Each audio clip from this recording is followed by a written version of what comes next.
শুভ সন্ধ্যা বন্ধুরা। আজ হলো 26 জুলাই, 9 শ্রাবণ, শনিবার। আজকের সারাদিনের বিশেষ বিশেষ আন্তর্জাতিক খবরগুলো হলো: ফিলিস্তিন ইস্যুতে ফ্রান্সের বিপরীতে অবস্থান নিল ইটালি। ইটালির প্রধানমন্ত্রী জর্জিয়া মেলোনি জানিয়েছেন, একটি স্বাধীন ফিলিস্তিন রাষ্ট্র বাস্তবে প্রতিষ্ঠিত হওয়ার আগে তাকে স্বীকৃতি দেওয়ার বুমেরাং হয়ে ফিরে আসতে পারে এবং এমন পদক্ষেপ বর্তমান সংকট সমাধানের জন্য বিপরীত প্রভাব ফেলতে পারে এমন আশঙ্কা করেছেন জর্জিয়া। জর্জিয়া বলেন, আমি ফিলিস্তিন রাষ্ট্র গঠনের পক্ষে, তবে সেটি প্রতিষ্ঠার আগে স্বীকৃতি দেওয়ার বিপক্ষে। কারণ তিনি বলেন, যদি এমন কিছু কাগজে কলমে স্বীকৃতি দেওয়া হয় যা বাস্তবে এখনও নেই, তাহলে সমস্যাটি মিটে গেছে বলে একটি ভুল বার্তা হিসাবে প্রচার করা হবে। মেলোনির এই মন্তব্য ফ্রান্সের সেই সিদ্ধান্তের প্রেক্ষিতে এসেছে যেখানে দেশটি আগামী সেপ্টেম্বর জাতিসংঘের সাধারণ পরিষদে ফিলিস্তিন রাষ্ট্রকে স্বীকৃতি দেওয়ার ঘোষণা দেয়। ফ্রান্সের এমন পদক্ষেপে কড়া প্রতিক্রিয়া জানায় ইসরায়েল ও যুক্তরাষ্ট্র, বিশেষ করে গাজায় চলমান যুদ্ধের অবস্থায়।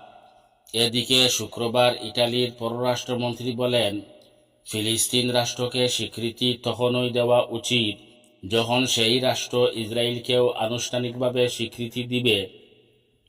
জার্মানির পক্ষ থেকেও এক সরকারি মুখপাত্র জানিয়েছেন, তারা অদূর ভবিষ্যতে ফিলিস্তিনকে স্বীকৃতি দেওয়ার কোনো পরিকল্পনা করছে না। তার ভাষায়, আমাদের এখনকার অগ্রাধিকার হল বর্তমান দুই রাষ্ট্রের উত্তেজনা বন্ধ করা। এই অবস্থানগুলো থেকে স্পষ্ট হয় যে ইউরোপের বড় বড় শক্তিগুলোর মধ্যে ফিলিস্তিন রাষ্ট্র স্বীকৃতি নিয়ে এখনও মত পার্থক্য রয়েছে এবং তারা একটি বাস্তবতার নিরিখে বিবেচনা করতে চাইছে। ফিলিস্তিন রাষ্ট্র স্বীকৃতি দেওয়ার আহ্বান জানালেন 220 ব্রিটিশ এমপি। তাই এখন চাপ বাড়ছে যুক্তরাজ্যের প্রধানমন্ত্রী কিয়ার স্টারমারের উপর। যুক্তরাজ্যের 220 জনের বেশি সংসদ সদস্য এমপি, যাদের মধ্যে শাসক দল লেবার পার্টি অনেকেই আছেন, প্রধানমন্ত্রী কিয়ার স্টারমারের প্রতি আহ্বান জানিয়েছেন, ফিলিস্তিনকে আনুষ্ঠানিকভাবে রাষ্ট্র হিসাবে স্বীকৃতি দেওয়া হোক। এতে মধ্যপ্রাচ্য ইস্যুতে স্টারমারের উপর চাপ আরও বাড়ল। শুক্রবার 25 জুলাই এক প্রতিবেদনে এ খবর দিয়েছে বার্তা সংস্থা এএফপি। 9টি ভিন্ন রাজনৈতিক দলের এমপিদের স্বাক্ষর করা একটি যৌথ চিঠিতে তারা বলেন, আমরা আপনাকে অনুরোধ করছি, আগামী সপ্তাহে নিউ ইয়র্কের সম্মেলনে ফিলিস্তিন রাষ্ট্রকে আনুষ্ঠানিকভাবে স্বীকৃতি দিন। আগামী 28-29 জুলাই জাতিসংঘের উদ্যোগে এই সম্মেলনটি ফ্রান্স ও সৌদি আরবের সহসভাপতিত্বে অনুষ্ঠিত হতে যাচ্ছে।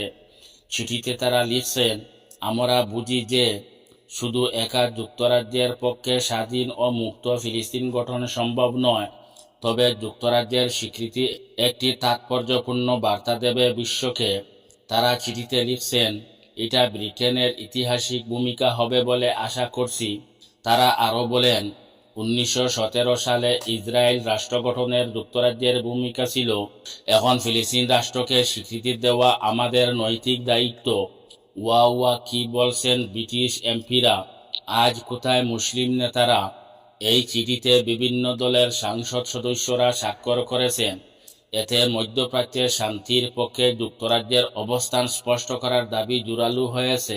এদিকে স্টারমার সরকার এখনও আনুষ্ঠানিকভাবে এই প্রস্তাবে সাড়া দেয়নি, তবে বিশেষজ্ঞরা বলছেন, ব্রিটিশ পার্লামেন্টের ভিতরে ফিলিস্তিন রাষ্ট্র স্বীকৃতির পক্ষে এই যে চাপ, তা লেবার পার্টির সরকারের পররাষ্ট্র নীতিতে গুরুত্বপূর্ণ প্রভাব ফেলতে পারে বলে আশঙ্কা করা হয়েছে। ফিলিস্তিনি রাষ্ট্র তৈরি হতে দিব না বললেন ইসরায়েল প্রতিরক্ষা মন্ত্রী। ফিলিস্তিনি রাষ্ট্রকে নিজেদের জন্য হুমকি হিসাবে দেখে ইসরায়েল, যার ফলে দেশটি ফিলিস্তিনি রাষ্ট্র তৈরি হতে দিবে না।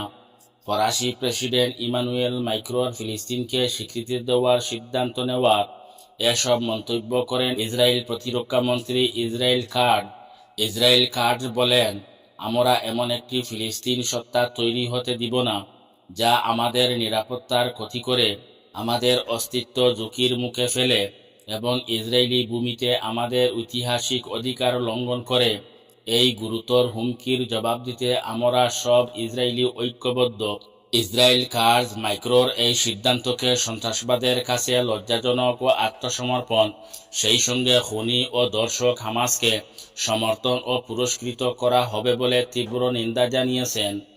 এর আগে নেতানিয়াহু মাইক্রোর ফিলিস্তিনি রাষ্ট্রকে স্বীকৃতি দেওয়ার সিদ্ধান্তের তীব্র নিন্দা জানিয়েছেন এবং এই সিদ্ধান্তকে এমন একটি পদক্ষেপ যা সন্ত্রাসকে পুরস্কৃত করা এবং আরেকটি ইরানি প্রক্সি তৈরির ঝুঁকি বলে মন্তব্য করেছেন।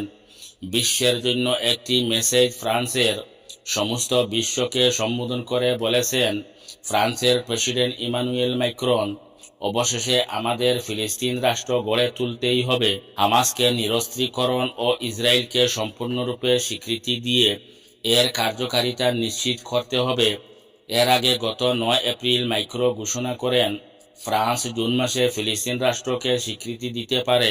মধ্যপ্রাচ্যের উত্তেজনা কমানোর জন্য রয়েছে আয়ারল্যান্ড ও স্পেন এবং নরওয়ে।